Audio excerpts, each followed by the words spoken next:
Bueno, antes de preguntarle a Martín si tiene una contrapregunta para nuestros candidatos, les quiero decir que ustedes también pueden controvertir, aunque pues sabemos que son los tres socios de un proyecto, pueden controvertir con la opinión de alguno de los tres en 30 segunditos. En este caso, en este bloque, ¿alguno tiene alguna opinión que quisiera complementar o controvertir con la de otro candidato?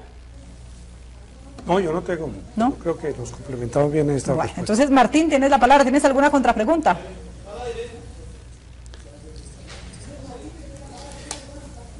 Sí, escuché en los tres tenores la reflexión sobre la corrupción como uno de los, escucho como recelo de parte de ellos en el proceso de autonomía, que además se comparte en varios escenarios periodísticos y políticos.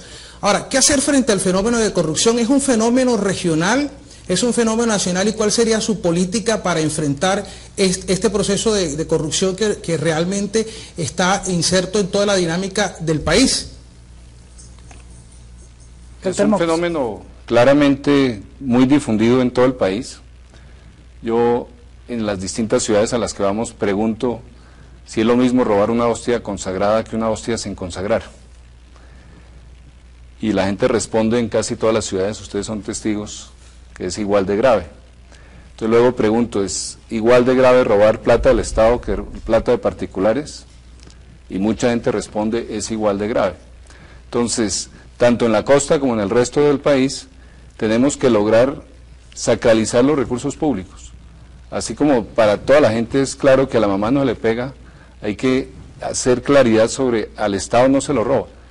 Y no solo por temor a la ley, a la multa, a la cárcel, sino por temor al reproche de la propia conciencia y por temor al que dirán. Y por algún temor, dicen que el que le pega a la mamá se le pudre la mano.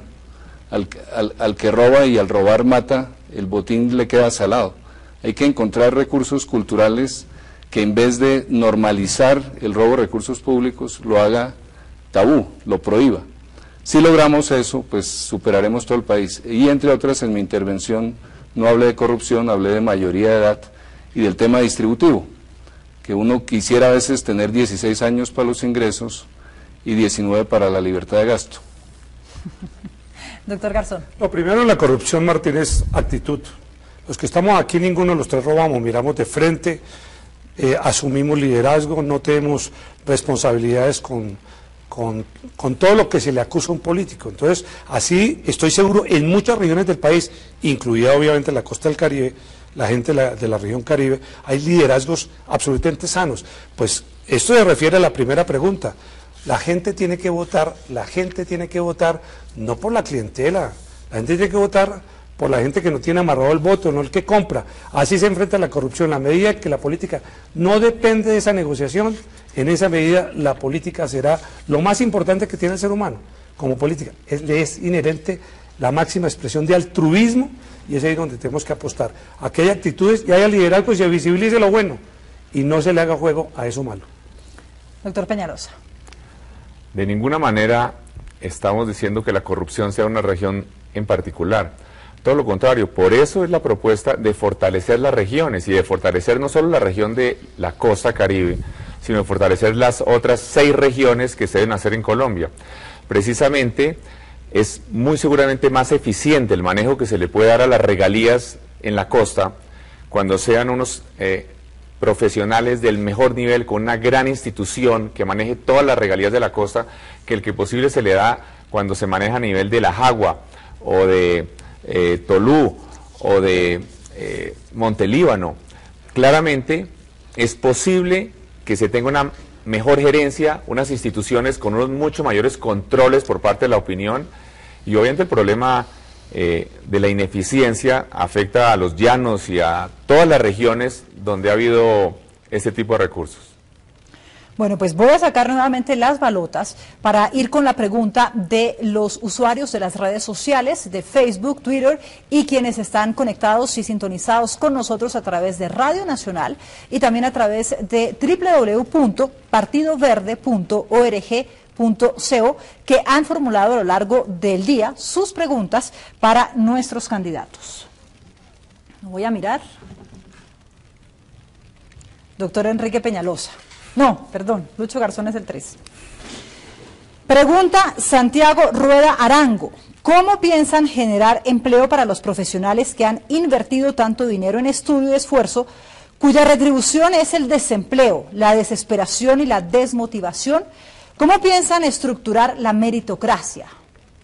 Pero lo cierto es que el Estado no es el que genera empleo.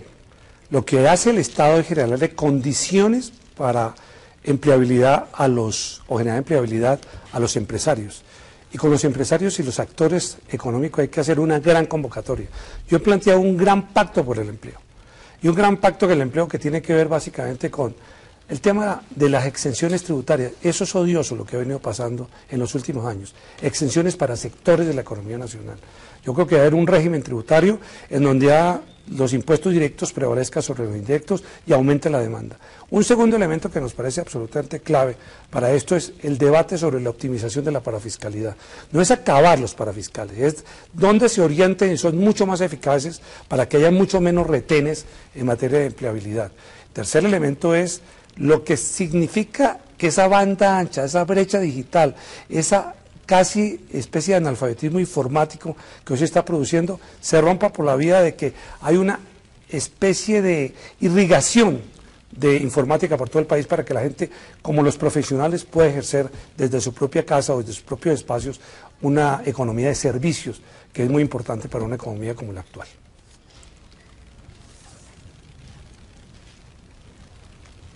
Doctor Enrique Peñalosa. Tenemos que insertar a Colombia con éxito en nuestro mundo y nuestro tiempo, ofrecer oportunidades para los jóvenes. Para eso, en este mundo globalizado, en este mundo que se mueve con el Internet, precisamente como llegó la pregunta, tenemos que ver lo que está pasando en India, por ejemplo, donde hay cientos de miles y millones de empleos de trabajo que se hace por Internet.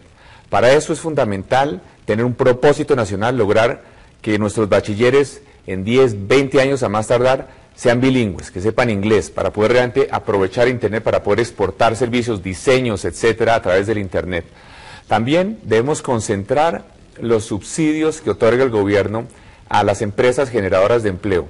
Una propuesta concreta es la devolución de los costos parafiscales para las empresas que generen incrementos importantes en empleo y en particular empleo a jóvenes.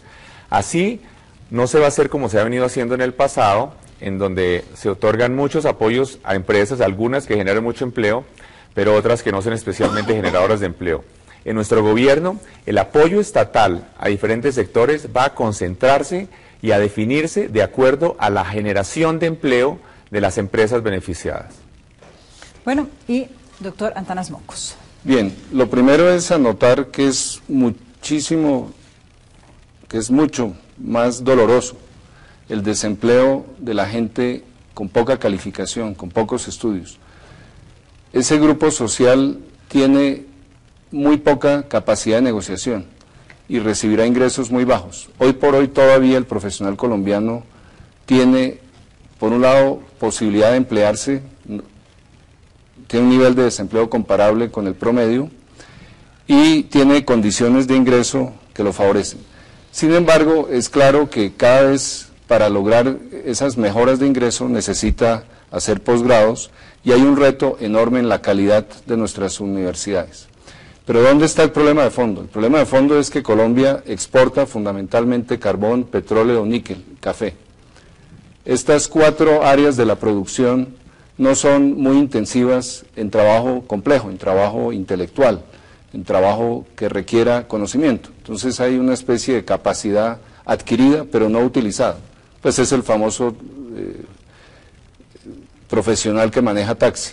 Entonces hay que impulsar las exportaciones inteligentes, las exportaciones con alto contenido de materia gris, donde la persona aporte trabajo complejo. Eso hace parte de la política internacional y de la política de comercio.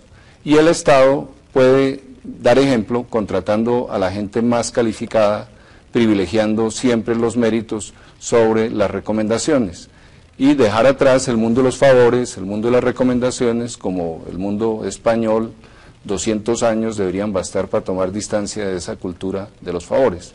Entonces, méritos sí, favores no, eso ayudará al empleo de los profesionales.